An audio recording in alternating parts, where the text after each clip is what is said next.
Hello, everyone, and welcome to the Menopause Summit. So, we're really looking forward to sharing the next few hours with you. And we've got some wonderful guests. And now we're flying all the way back into Adelaide for our very next guest. So, our next guest is Nicki Jennison.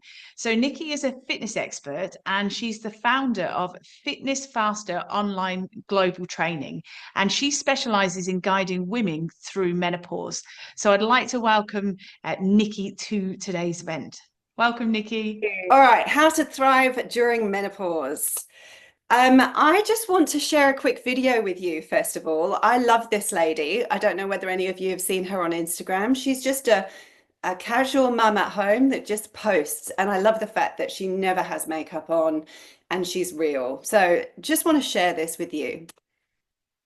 Hey ladies, have you been struggling to lose belly fat? Guess what? You've ruined your metabolism by not eating enough. You're not getting enough protein. Okay, you're gonna need to take grams of protein and multiply it by the number of stars in the sky, and that's how much protein you're gonna need in a day in order to lose weight. But you're also gonna need to stay in a caloric deficit in order to lose weight, idiot. But you also have to live your life, okay? Memories, not macros. No more cardio, okay? You need to start lifting weights, heavy weights, at least 3 to 4 times a week. And you also need to get 10,000 steps a day, which sounds a lot like cardio, but we don't call it that anymore. Okay, get with the times. So get your 10,000 steps every day, but don't exercise every day. You need to rest. Otherwise, your cortisol levels are going to be through the roof. Your muscle mass is deteriorating at the speed of light, and you're turning into a Teletubby. And everybody knows it because you're doing too many cardio hit classes and your cortisol is high, and you need to be putting on muscle mass so you can hold at least 75%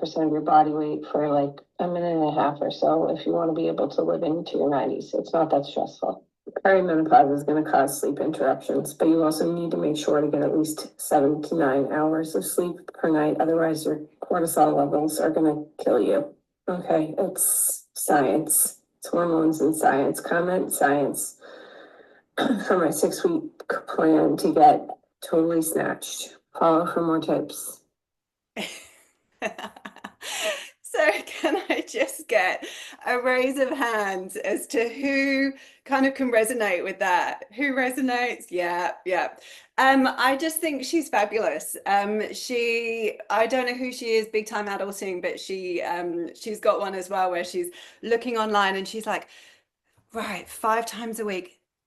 I have a job and 3 kids. Is this for retirees? Like, she's hilarious the way she goes through it. So I just want to debunk some of the things she's saying. She's actually quite good. She kind of knows her stuff actually. So she's obviously been doing a lot of research into what exercise she needs to be doing during perimenopause, and it can get really confusing. So I'm going to share a slide with you first of all, just on cortisol, which she mentioned. So cortisol is that hormone, stress hormone that we need. It's actually a good thing because without cortisol, we'd struggle to get out of bed in the morning. And some of us do struggle to get out of bed in the morning because our cortisol curve has been shifted and reversed. So we need cortisol first thing to boost us, get us out of bed in the morning. And then as the day goes on, our cortisol slowly drops and then we're ready to go to bed. And our cortisol is nice and low and we're all relaxed. And then it gradually goes high throughout the night. And that's what wakes us up in the morning, or should do. Now, cortisol works in tandem kind of with estrogen. So as our estrogen declines, our cortisol levels can rise. And this can then cause the storage of belly fat, the dreaded belly fat that every single menopausal woman, well, not every single one, but a lot of menopausal women will talk about. So Jo was mentioning the change in body shape in her presentation, and it's a thing, you know, our estrogen leaves, our cortisol gets high, and our body shape can change. It's not all bad news though. I'm going to get to the good part later. So the storage of belly fat increases visceral fat by up to, visceral fat is the fat that surrounds our organs. So it's the fat underneath the skin. So this is kind of subcutaneous fat that you can pinch. And then the deeper stuff around our organs is the visceral fat. And that's the unhealthy type of fat that causes all sorts of health disease. So it contains 4 times as many cortisol receptors. So the more visceral fat you get, the more cortisol receptors you get. The other thing, just to give you a kind of example, I always like to talk about the businessman. He's highly stressed. You've all seen him. He's got a massive big belly and it looks like he's pregnant. It's really hard. That is visceral fat in action right there. Yet this businessman's got skinny arms and skinny legs, but a big fat belly. We've all seen them, haven't we? Like the big guys. That's the visceral fat. So that's because of cortisol. So they're stressed out at work, gut fat. So visceral fat triggers more fat storage because it's got 4 times cortisol receptors, and it produces inflammation and more stress, which then causes more storage of belly fat. Bit of a vicious circle. There's another thing that I think is really important to talk about, and that is our basal metabolic rate. So BMR. Now, what is that? That is the amount of calories that your body needs to survive. So it needs calories to breathe, to digest, to sweat, to sleep, to repair, to replenish. That's your basal metabolic rate. And it's actually quite high. Most people don't realize this. I'm not too sure what mine is. I'm going to guess it's around about 1,200 calories. So that's my base metabolic rate.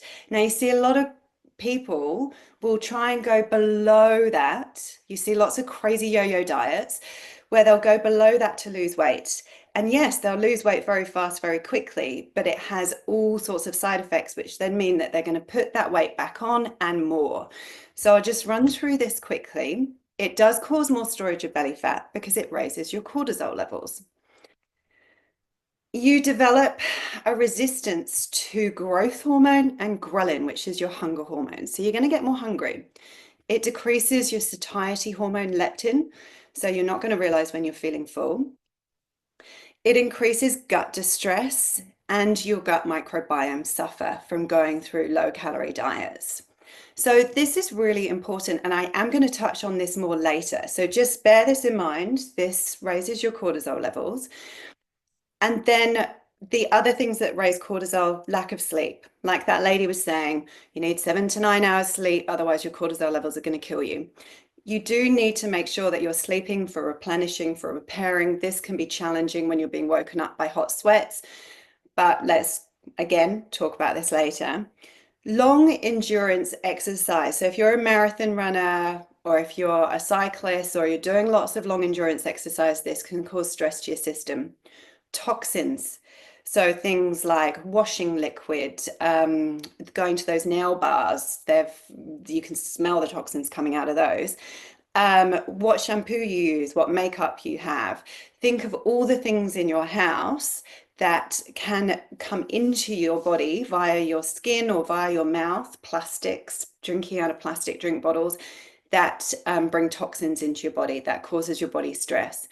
Dehydration, so not getting enough water, well-timed Mel, drinking your water right on time, in the slides just there. So making sure you drink enough throughout the day and you're not dehydrated, that can cause your body stress.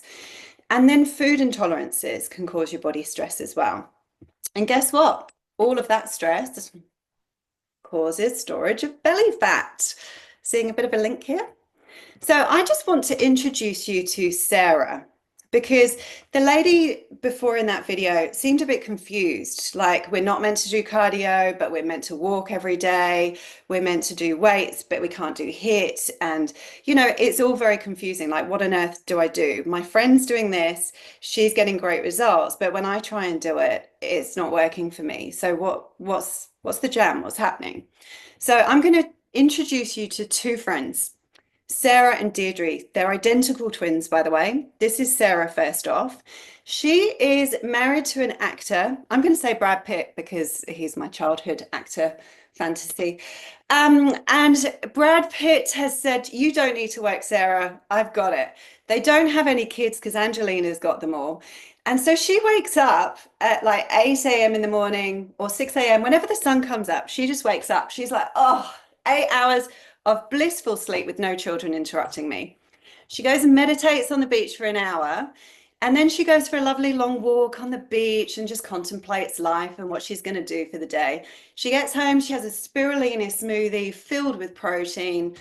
And then she goes to Pilates with friends, has a great laugh with them, works on her pelvic floor. Not that she needs to because she's had kids, but you know, hormones and everything is making a slight difference. So she's keeping her pelvic floor healthy. She has an organic chicken salad for lunch, more protein. She then goes and has a personal training session, and she's lifting quite heavy weights, heavier than in this picture. Then her biggest stress for the week or the day is, what is my chef going to cook for me for dinner? So she has to figure out the menu with her chef. She hasn't smoked since she was 16. Her and her twin sister got on the ciggies young at 12. They nicked them from the mum. And she drinks lots of water. She's a teetotaler. She hasn't drunk a drop of alcohol for years either. And then she just curls up into bed at 8:30, 9 o'clock, ready for that 8, 9 hours of sleep, totally uninterrupted. Brad doesn't snore. He's amazing. She has the best life ever. Okay, so this is Sarah. Now I want you to meet her identical twin, Deirdre. Deirdre, poor love. She is married with 4 kids. Not that that's a poor love thing, but she did have 4 toddlers at one point, under 5. So she had twin boys, pelvic floors ruined, they were big babies, and she's got this family of 4. Their kids are at private school, beautiful kids. And she has not been having sleep for the last 7 years, I'd say. The eldest is now 7. She's not had a full night of sleep in 7 years because her kids keep waking her up. Unfortunately, her husband's just had an accident and he no longer works. So she now has to take on all the workload because he's super depressed at home and can't work anymore. So he's got no income coming in.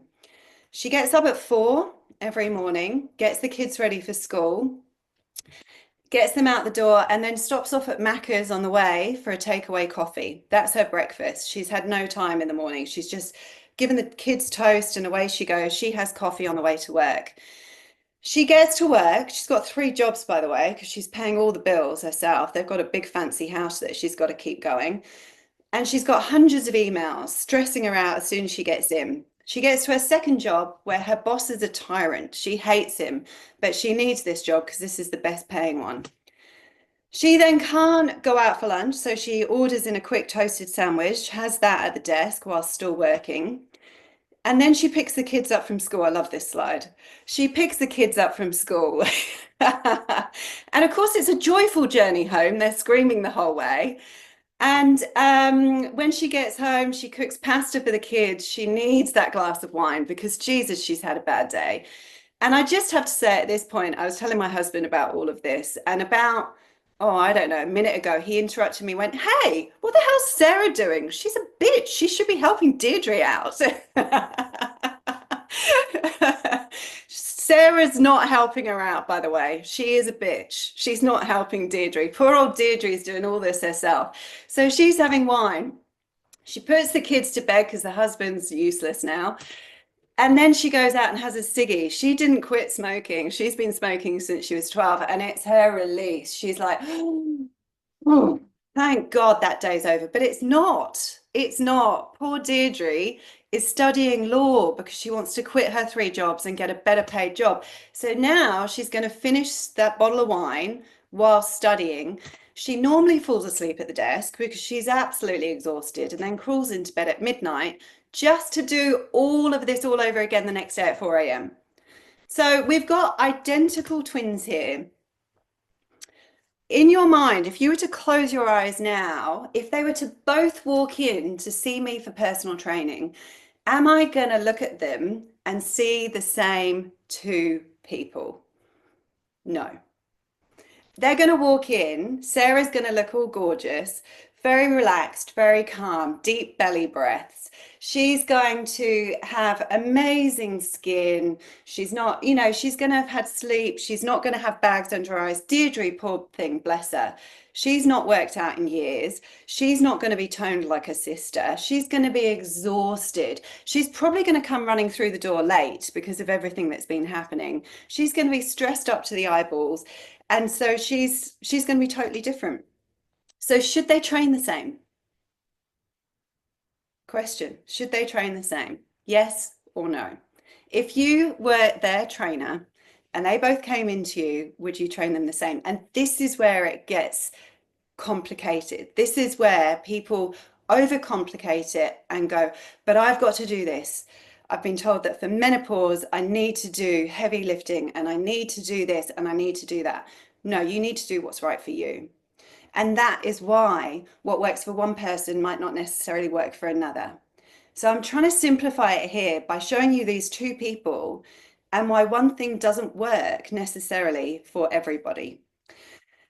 So identical twins, same genes, but I'm going to train them differently. So Sarah on the left here, she's body ready and she's ready to train hard because she's been exercising for years. Her personal trainer's just moved. She comes into me. She's got low cortisol. She's got low inflammation. Her gut's really healthy because she eats organically, and she's fueled for training because she eats consistently through the day. So she's ready to lift heavy, to do short interval training, and to do plyometrics. Poor old Deirdre, she needs to reduce cortisol first. She's too stressed. Doing too much more is going to put her over the limit. She has high inflammation. She's likely to get injured. She doesn't have enough fuel to train. So she doesn't eat properly throughout the day. So you then go and get her doing exercise and she's not been eating properly. She doesn't have the fuel to do that exercise. And so she's not body ready. She's going to be producing more cortisol than getting rid of it. She needs to work on yoga, breathwork, walking, improving her food, improving her sleep, and the timings of both of those. Eating above her base metabolic rate, which I'm going to go into later, improving her lifestyle. And if she does want to do weight training, I'm not going to get her lifting heavy. She'll injure herself. She's not ready for heavy. You can't just go from 0 to 100 just like that. She'll be doing sort of 10 to 12 reps so she doesn't overly stress out the muscles and tendons, and she'll be going a bit lighter than Sarah. So let's have a look at Sarah. This is gold standard, okay? And I just want to say, I don't think I've had anyone through my doors that I've been able to do gold standard training with. And what I mean by gold standard is this is what you would do if someone was 100% perfect and like Sarah, no stress, no injuries, low cortisol, sleeps really well. This is what I do with her. And I don't even do all of this myself because I've had an injury. So just to give you an idea, so I don't want you to feel like a failure if, oh God, I can't do this gold standard. It doesn't matter. You're going to do whatever's right for you. So I just thought I'd tell you what is gold standard for menopause exercise training and why. So Deirdre here, not Deirdre, Sarah, she wants to increase her metabolic rate because as we age, it declines. So with weightlifting, you're going to do that. You're going to burn more fat whilst exercising and also whilst repairing because you're breaking down those muscle fibers. So whilst you're sitting down watching Netflix, you're actually going to be burning more fat repairing that. Menopause can increase your joint pain due to high inflammation and also weaker tendons from that lower estrogen that's in your body. Heavy lifting does boost that tendon strength, enhances your stability and supports the joints. But I have to say, this is gold standard. This is if you have the base already to lift heavy, and it helps to improve bone density as well. Because obviously the more stress we put on the muscle, the more stress goes on the tendon, the more stress goes into the bone. So the bone has to keep up with what you're doing with the muscle. And then as we age and our estrogen decreases, our estrogen is a natural anabolic hormone. So it stimulates muscle building. It's anabolic in nature.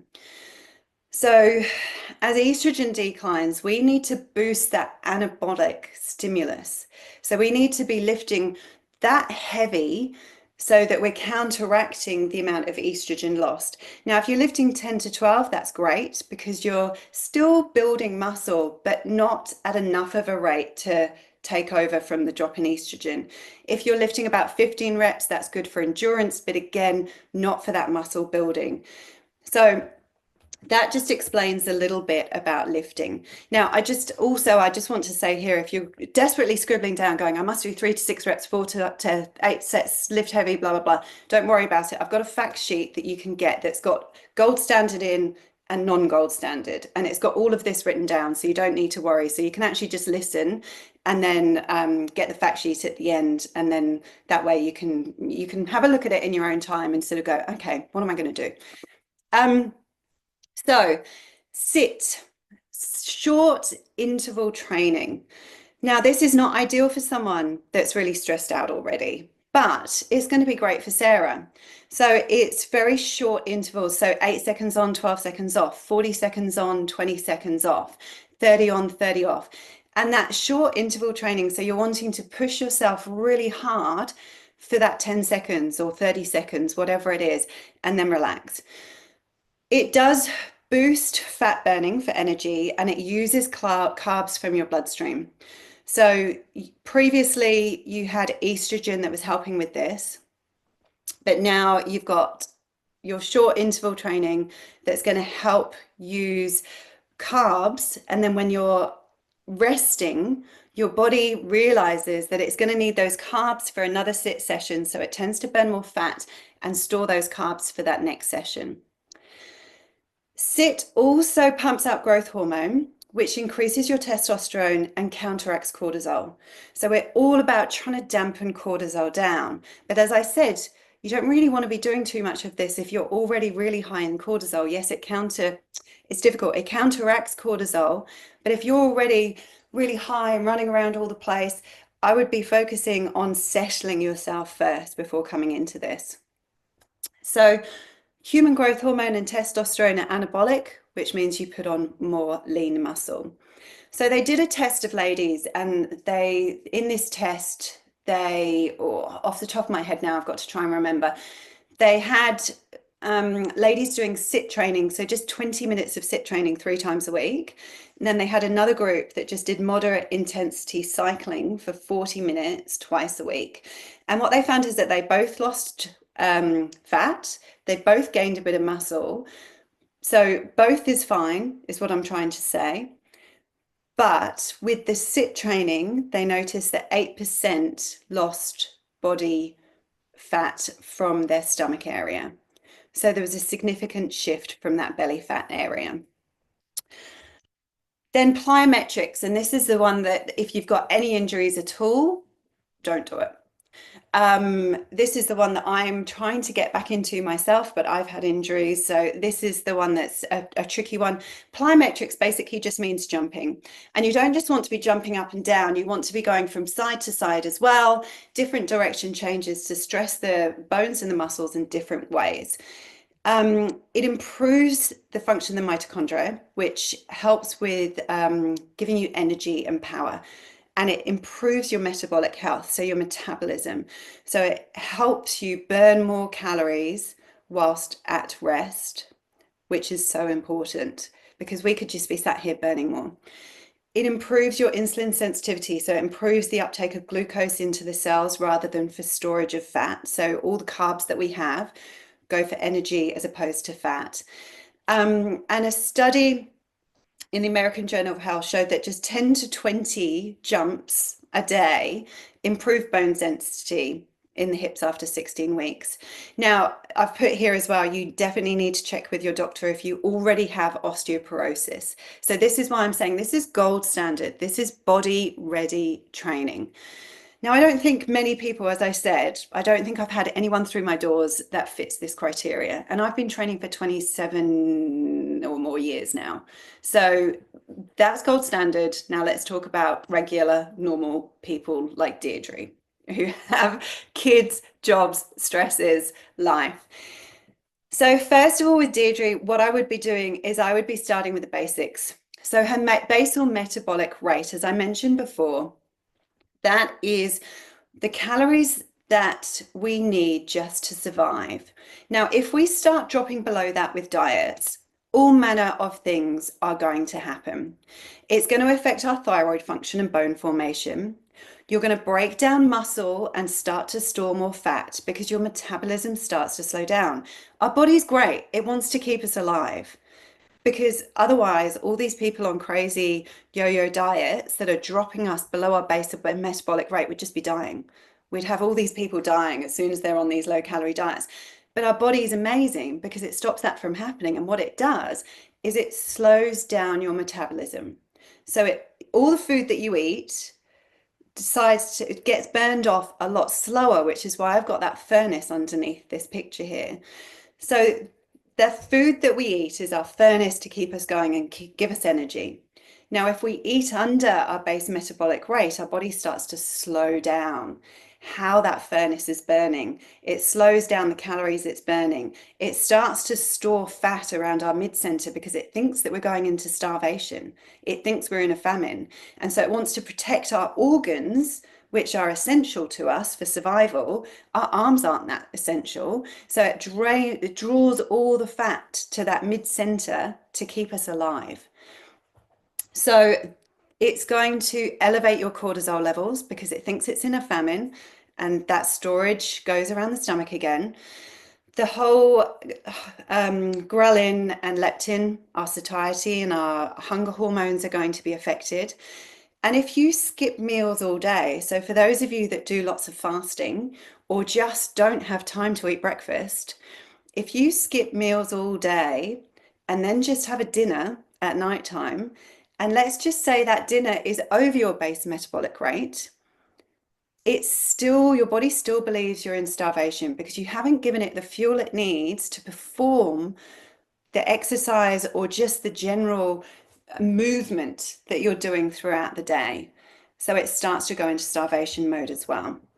So this can be why I said it a minute ago, it's just gone out of my head. The diets where you restrict your food within a certain time period can work for some people, mainly men, and for women, because all the studies were done on men regarding this dieting, by the way. And for women, they might find that it doesn't work as well. And now some women it does. So this again, everyone's different. So for some women, eating in a smaller time frame does work, but maybe it's because they're having breakfast and they're having lunch and they're fueling themselves for their energy, and maybe then they're having their dinner super early, so they're actually eating throughout the day, but they've got that fasting window from say 4 or 5 in the afternoon when they don't tend to do too much. So this is where you have to look at person to person. It's one rule does not fit all. There's more. You get training decreased responses and you hit plateaus. You get diminishing bone health, you get decreased immunity, increased gut distress, fatigue impairment, you get hangry, you're not fun, you get hypoglycemic at night because your blood sugar has dropped too low and that causes you to wake up. You've probably got night sweats going on as well, so you definitely don't want this on top of it. Your gut microbiome starts to suffer, and that causes belly fat. And then it takes 3 to 4 weeks roughly for your body to recover from lack of energy. So this doesn't just correct itself. If you all of a sudden go, oh geez, this presentation, I must start eating properly again, it's not going to get fixed in a week. You're going to get a bit of lag time. So you've got to trust in the process and realize that it's going to take 3 to 4 weeks before your body starts to go, do you know what? She's not starving me anymore. I can eat normally, and I'm not going to have to go into starvation mode and survival mode. So just trust in this process that for 3 to 4 weeks, you might start to see some changes. You might think, oh my God, I'm going to put weight on because I'm eating more calories. But your body is clever and it catches up. So that's what I do to start off with Deirdre.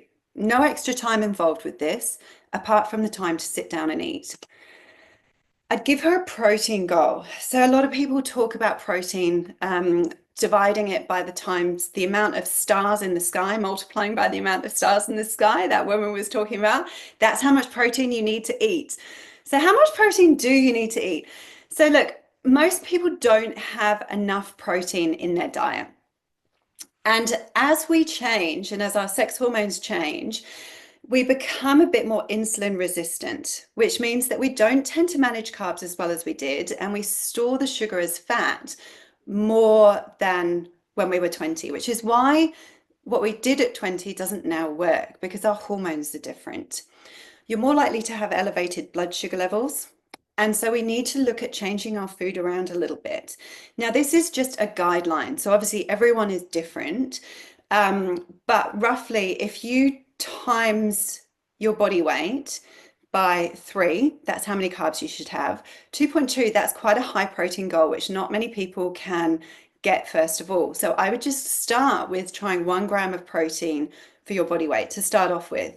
And I'm just about to go through some like tactics on how to do that. And 1.2 grams of fat per kilo of body weight. So I'm going to make this easy by showing you how to do this on a macro tracker. And once you've done that, it doesn't take too long. You need to do it once and you'll figure it. So I'm going to come off sharing these slides in a second. I'm still going to share my page. Now, I did say I'm not very tech savvy. So this is a really, really, really long web link. So I'll give you heaps of time to write it down, and I will share it in the chat once I come out of share for those of you that want it. So you can copy and paste it out of chat. You don't have to write this down, but if you're watching the recording, maybe put this on pause, write this down. This is where you can get the fact sheet. Sorry, it's so long. You will have to enter your email so that I can email you, but don't worry, I'm terrible at technology, as I said. So my newsletter, I aim for it to go out once a month. If I'm lucky, it goes out once every 2 to 3 months. So you really won't be spammed by me, I promise. So that will give you the fact sheet with all the information on gold standard exercise and non-gold standard exercise and what you should be doing. So I'll get out of this and show. Okay, and now I'm going to show you a really simple way of tracking your macros. So I just went into MyFitnessPal. They're not paying me. I went into here. You can get a free account. They'll try and sign you up for their paid one. There's a tiny little cross at the top, by the way, that they sneakily hide that makes it look like you cannot get the free one, but you can totally get the free one. You put in your height, your weight, and your goal, and it will tell you what food you want to eat. But I would urge you, first of all, to just go online, go base metabolic rate calculator, figure out what your base metabolic rate is, never eat below that. And then most of these ones, the base metabolic rate calculators, will say like sedentary, what it should be. What if you exercise 2 to 4 times a week? What if it's intense exercise 5 times a week? And what if you're like a super endurance athlete, what it should be? So it will change. So I've done this for me. So I'm 59 kilos. So I should roughly, when you get to the bottom here, and I had to change the settings on this as well because it gave me different settings for the carbs, proteins, and fats. So that's in settings. I had to change it. So my daily goal should be 76 grams of fat, 170 grams of protein, and 146 grams, sorry, I said 170 grams of carbs and 146 grams of protein. So this should be my daily goal. You can see here that I'm going to show you my food in a second. I went over with my fat, which is I'm happy with. And I'll explain why. My carbs was slightly under at 125, and again, that's fine for me. And my total protein was just under by 10 grams. Again, I'm happy with that because I went for the 2.2, okay? So I've been trying to increase my protein as I'm going through the menopause. So for breakfast, I love my porridge, and I was trying to figure out how can I make this more protein based. So I add in some protein. So really, really simple. All you're going to do is add, this is the summary. I'll show you how to add in a second. Oh no, look, add food. So all you'd have to do, let's just add it now, is add food, just to give you guys an idea. And I'm going to say banana. Let's search a banana, 1 medium, click. And then here, how much? Well, I only have half a banana, so I'm going to go 0.5, add food to diary. Boom, done. And that's for today. So let's get back to yesterday. Oh no, I did this on Friday. Did I do this Friday? Yeah. So The protein here I got from my protein powder. You can see I've got some protein in the oats. I only make 24 grams for breakfast. I say roughly aim for about 30 to 40 grams, depending on what so divide it on what your protein goal is for the day. Divide it between your meals. So 24 grams for protein. Then I'm going to have snacks, which unfortunately are loaded at the bottom, but I'll show you that in a sec. So we've got chicken breast for lunch. I had chicken salad, olive oil. So that's where a lot of my fats come from. And a lot of fat has come from as well my chia seeds, my MCT oil that I put on my porridge to lower the sugar spike from the fruit and from the oats. And so that's my lunch, chicken salad. Then for dinner, Atlantic salmon, again, high in fat, not bothered by that. And then I've got my protein, which is coming from the salmon, got a bit of quinoa, which has given me protein. And that's snacks, coffee. Oh, I love my coffee. Okay, I'm going to have to sidetrack now. I'm sorry. Coffee and cortisol. For those coffee lovers out there, go decaf. There's certain times in my life that I will cut out my coffee and go for decaf. I love coffee. You've got polyphenols in coffee, so coffee can be good for you if you're not stressed. But if you think about coffee, gives you an adrenaline boost at the expense of your hormones. So cortisol, estrogen. So are you going to raise your cortisol levels, which impacts the estrogen that you're producing, and you're dropping in estrogen anyway at the moment, and you're already highly stressed, so you're going to be plummeting them? Or are you going to go for a decaf and allow your estrogen to remain where it is? Well, sort of. That's very, very simplified. It's not quite that simple, but so coffee, go for decaf if you can, or cut it out. There's my snack. I've got whole milk. I've got some nuts. I've got a protein shake, which I put green banana flour in, which is really good for your gut, by the way. I love chocolate, so I've got cacao powder that I've just put in there. And I've also put some spirulina in, and that's really good for protein as well. Then I've got a Greek yogurt for another snack with some blueberries. Sometimes I put a bit of MCT oil on that to dampen down the sugar side of things. And I've got some nectarines from my garden, which are delish. Then I'm going to have some more nuts later, and I love chocolate. So I'm going to have some 100% Lindt cacao. I know for some people that tastes like coal or soil from the garden, but it is delish.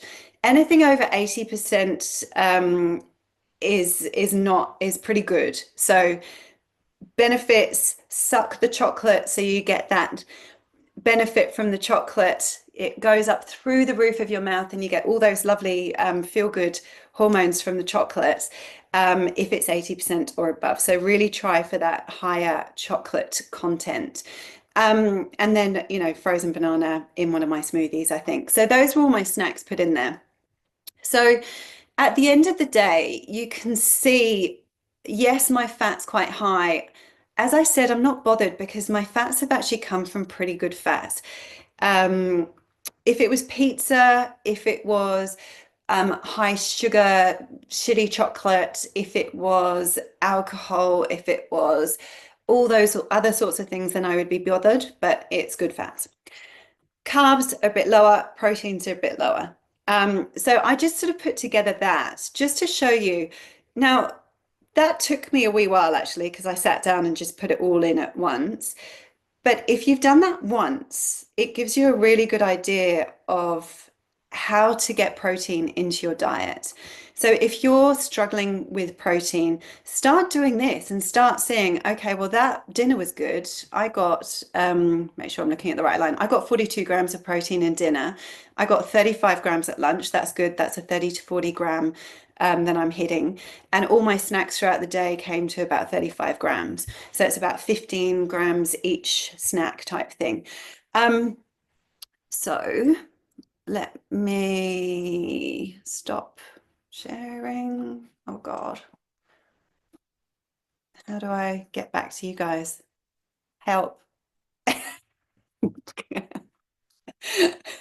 I've just got. So make sure you just click stop screen share or something like Oh that. yeah, it's at the top. It's at the top.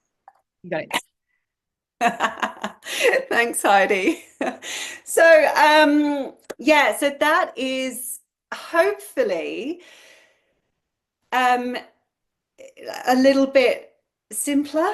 Has that simplified it? Why no one is the same. So poor old Deirdre is definitely not going to do the same as Sarah, and that's why not one thing suits all.